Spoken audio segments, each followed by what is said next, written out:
Enlightened Work podcast is brought to you by Culture QI, the Culture and Talent Activation Company. Original music is by the wildly talented Geek Chorus. The podcast is produced and edited by Cooper Walton. Introducing co-hosts Heather Campbell and Meena Patel. Hi, and welcome to the Enlightened Work podcast. I'm Heather Campbell, founder of Culture QI, and I am here with my co-host and resident DEIB expert, Meena Patel. Hi, Meena. Hi, Heather. We're doing this. We are doing this.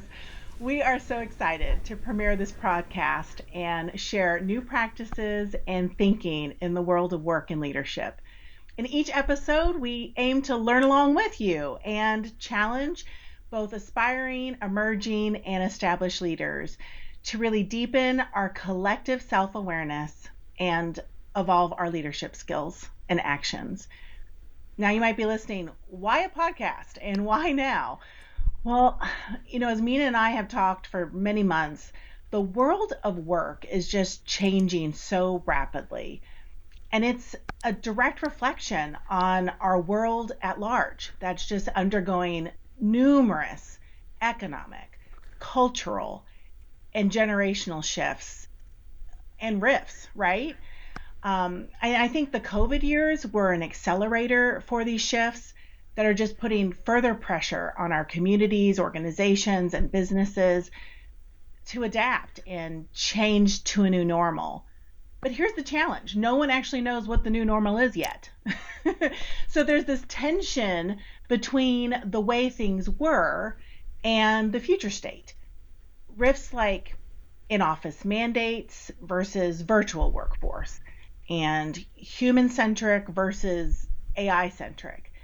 And because these shifts in our world just seem to be happening faster than we as humans can process or adapt, we feel like we're living in a constant state of FUD. Hang on. Heather, what is FUD? Meena, you never heard of what FUD is? No, because we didn't have it at any of the companies I ever worked at. Really? Well, FUD was used frequently at my corporation, and it's an acronym for fear, uncertainty, and doubt. Yeah, no, we didn't have that. No, not at all. So, but will you agree, FUD has shown up in work, in our homes and communities as just distrust of maybe otherwise credible news sources, distrust in our government, distrust of corporate leaders, and even distrust of our neighbors. I mean, we just all seem plagued by different divides, whether it be generational, political, racial, social, economic, gender, just all the divides. You're totally right, Heather. And FUD has definitely shown up in our workplaces, which I think of as just little mini pressure cookers for people who are already bubbling with stress and anxiety. You don't check those things at the door. You bring them with you. But if we think about it and we really lift ourselves out of the spiral, you also see that advances in brain science and a deeper understanding of how we work as humans are creating a new workplace paradigm. And I think this paradigm is a direct result of the convergence of lived experiences supported by neuroscience, which is essentially brain research, and behavioral social sciences. Yeah, absolutely, Meena. I think the advancement to our knowledge about what makes us tick, both individually and in connections with others. And how our brain processes, right? Yeah, absolutely. It just launches this whole new era of human understanding. And this should have a direct impact on how we show up as leaders in our communities and in our places of work. Now, you and I both have decades of experience. Let's not remind each other that decades. In corporate world. We've been leaders of people, programs, lines of business. I think it's clear that the traits of an impactful leader that were taught to us 10 years ago, 20 years ago, are just vastly different from the traits that are needed today. I mean, antiquated practices like command and control that have led to so many toxic behaviors in leaders are just not effective leader traits for our future. I don't know if they were effective then either, to be honest. Well, some people might argue that they were because they got results that they wanted, but I think, you bring up a challenge that a lot of our old behaviors are just steeped in corporate culture. And then, you look at that, and both human behavior and organizational cultures are just hard to change. But change is possible, right? What do you need for change? You need desire, you need knowledge, and you need to be able to apply that into action. And I think now is the time to recalibrate, right? Recalibrate our mindsets, develop new leader behaviors that are definitely needed for this new world. I mean, I think you and I have talked about it. Like, our goal is we want to develop an uprising of enlightened leaders that have the skills to just recast our traditional ideas of leadership aside. Yes, please. So we thought the best format to talk about this and to do this and also give tactical, useful information is that each of our episodes is going to explore an essential leader behavior through the lens of research and current workplace challenges. So we're going to be intentional to outline both, as Heather said, why it matters and also give you tactics on how to apply and integrate them. So we're going to dive deep into timely topics that are impacting your day-to-day and share science-based insights and evidence that lead to actionable tips, and also share inspirational stories to help you become a more effective, authentic, and exceptional influencer of people. So, Meena, this is our first episode on this podcast to discover what it means to be an exceptional leader. But before we do that, maybe we should take a moment to further introduce ourselves to our listeners. So give us your background, your education, your career journey, all the things. And how about we answer this question? What's the most outdated and damaging leader behavior that you've experienced that's just not going to work in this new world of enlightened work? Yikes. Well, okay, let's start with the positives. I'm an attorney. I spent the first part of my career leading human resources functions. My more recent work has been more specifically DIB focused. So either way, in both those environments, the thread for me has been creating an inclusive, engaged, and equitable workplace community, really. And I know that's very much in line with your work as well. So I feel like we're a good match in that regard. On a less positive note, I would say the most outdated and damaging leader behavior I've seen is straight up favoritism. So Yep. this is not a new workplace phenomenon, but it is insidious and it's damaging all the same. So I'm going to geek out with my DIB background here and just talk about this affinity bias for a minute. So people tend to gravitate towards people who are like them. And this is called affinity bias, which is super common. So without necessarily noticing it, we are all naturally more comfortable with people who are more like us, whether that's how we look, tall, short, blue-eyed, or the sports teams we like, Yep. or maybe even where we live. So without doing this intentionally, a leader can create an in-group and out-group culture. And I've worked on teams with leaders who very clearly demonstrate this affinity bias. And this behavior damaged morale on the team and demotivated other direct reports. So as leaders, it's important to recognize our biases and probably equally important, learn how to interrupt them. So Heather, what about you? Tell me about I'd like to hear the same. What's your background and what's the most damaging leader behavior you've encountered? Well, you touched on a good one. I mean, the importance of recognizing biases and, more importantly, interrupting them, I think, is really just so critical for people to recognize in themselves, leader or not. So about me, I graduated university with a communications studies degree instead of all the things that I also loved, like psychology and social sciences, because at the end of the day, I wanted to help people learn the power of effective communication to totally transform their relationships with themselves and others. And um, communication just seemed sticky, you know? It seemed like something that people could um, learn some skills and improve themselves on. Well, I and ended it's always relevant, right? It's always going to be completely relevant. relevant. And I ended up, doing a lot of things with that degree until I ended up in a high growth tech company and I landed in the learning and development space. And that was a great opportunity to start to take this knowledge and actually transform it into adult learning. And I quickly progressed to the management of growing teams and I did business development around learning and operational insight of several lines of business. And as my teams grew, I honed my expertise and really grew my passion for organizational development and talent management. So, thinking about my most damaging leader behavior, it goes way back to one of my very early bosses. I was just out of college, and my boss, was a small business owner. She had grown her PR firm to 3 people plus her, and she was still learning how to delegate and really trust her new hires.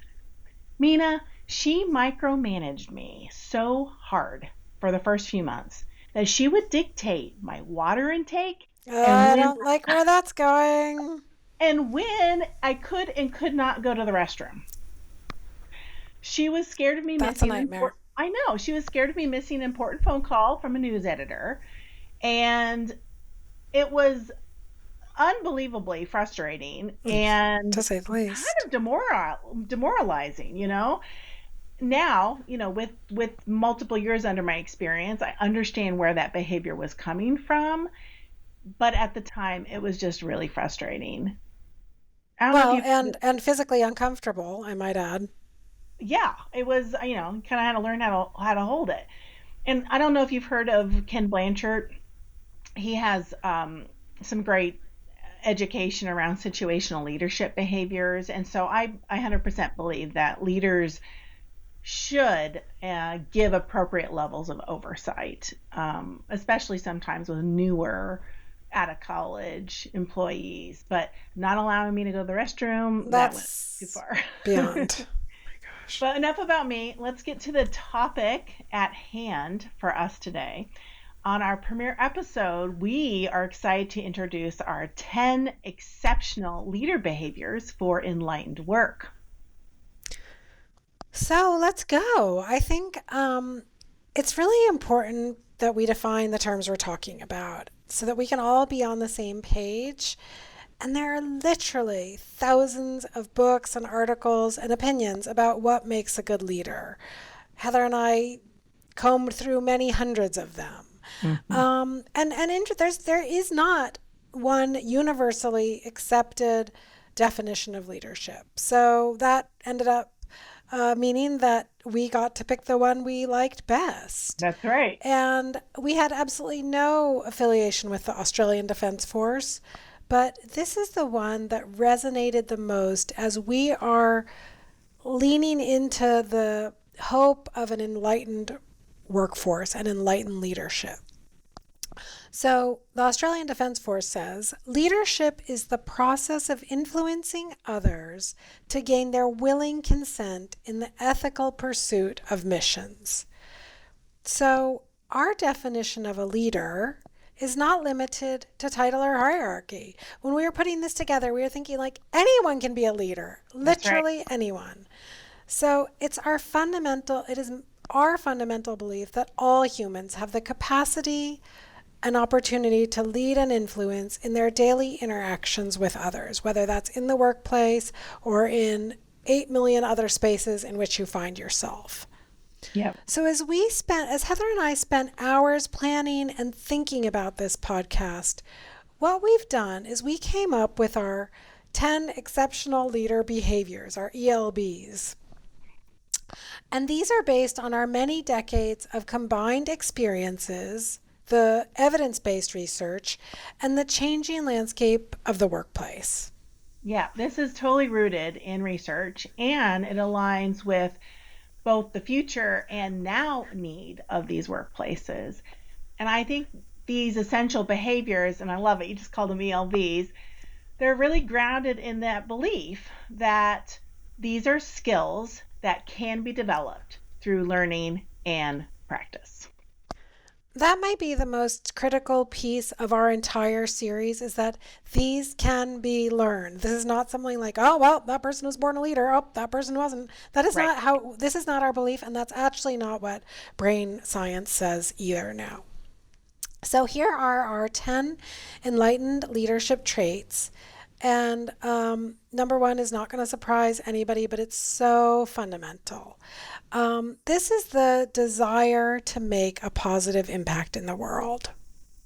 I'm so passionate about this one, which is maybe why it's number one. But this leader behavior really comes down to motives.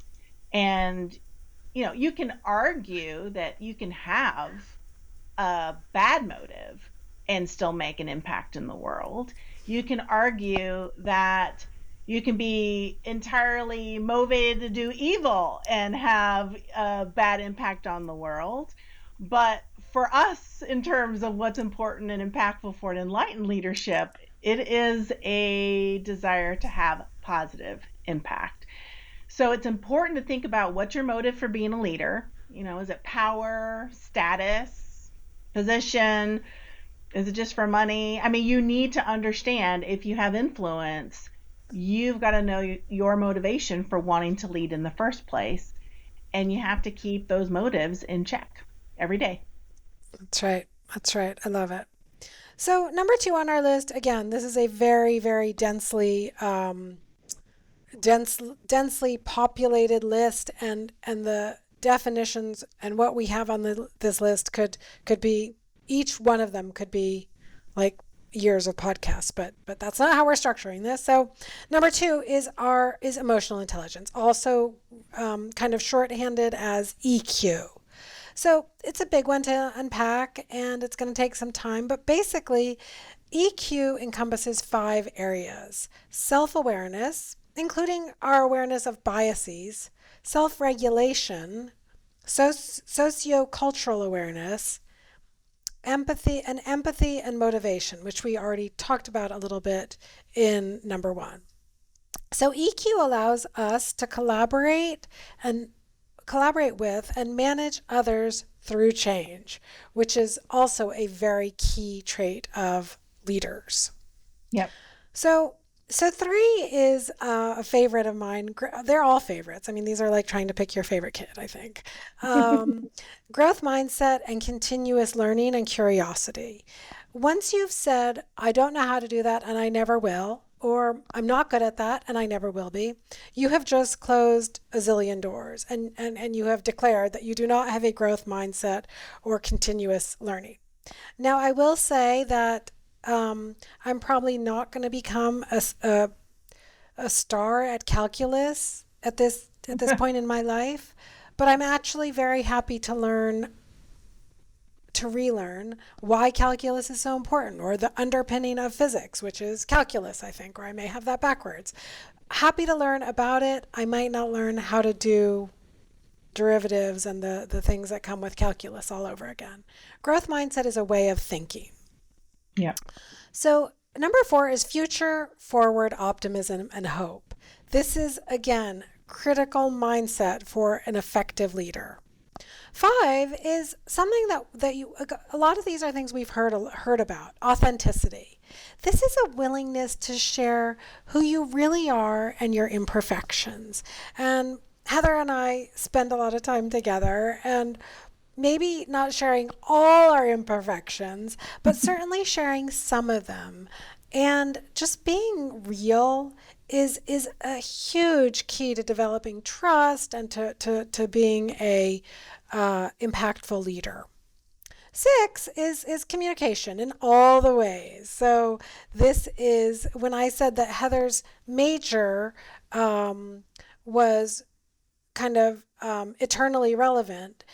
This is something from, I mean, it sounds like whether voicemail is a smart thing, whether using email if you could pick up the phone, or whether Yep. going to somebody's office, is all about communication, right? Interpersonal, intrapersonal. This is about conflict, storytelling, listening, which I like to put in caps and bold, giving feedback, and, basic written and spoken communication. So And important. And unfortunately, I think everyone needs a major in communication studies to be a good leader, but agreed, certainly need to agreed. be doing better than they are today. So here we are at number 7, which is courage, which requires confidence and builds that word we've all heard so much about, resilience.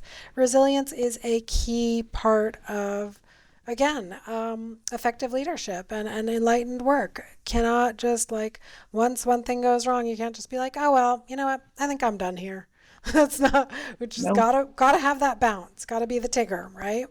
8, humility. You know what? There's not space to take out all the air in the room every time you're in it. Number 9 is compassion and care. And number 10, of course, is visible commitment. When we look at all these things, you've got to show, like, how am I committed to this team, to this company, to our strategy? Yeah, it is, I think, a great list that we pulled together, and it is a powerhouse of a list. And as you said, we don't have time to go into depth with all of it today. And we're going to dig deeper into these behaviors over the next several episodes. And I think it'll be helpful for listeners that we're going to share what these behaviors look like in practice and tie them back to trends and advancements that are happening in the world of work and human behavior. I agree. I mean, the one thing that we also think about a lot is, just as with in medicine, there's a long adoption rate between the time that science, kind of more hardcore science, realizes what the right way is, or the more effective way is to do something. There's a painfully long, I guess you could use the same word, adoption rate in corporate, Mhm. in corporations and business culture, to adopt new kind of best practices when it comes to leadership. Yeah. There are trends and buzzwords that come, but it just takes a long time to really integrate and embed these new practices. The business world, as we know, changes our technology on a very regular basis. All the time. Um, and but the behaviors of people, especially leaders, have always been much slower to change, especially when the old models are taught and reinforced through these entrenched behaviors. Well, yes to all of that. And I just think it's time for a new paradigm of leadership. And maybe it's, Pastime. maybe I was going to say, maybe it's past time. We need it to be human centric, right? We need leadership to lead with human at the center. And we need a new paradigm that views and treats employees as humans rather than resources or cogs. So I think if we've agreed that the workforce of the future, and frankly right now, are demanding that leaders just show up in new ways, I think it's time for us to go generate this change, right? And it's coming, whether we Let's like it or do. not.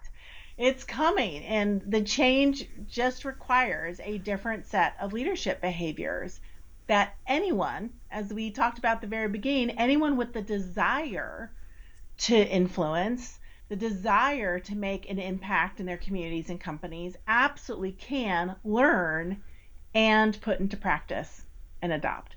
So we're excited to dig deeper into these exceptional leadership traits as we explore all the current topics that we're facing at work. And we can't wait to get excited and going deeper on all of these in our future episodes.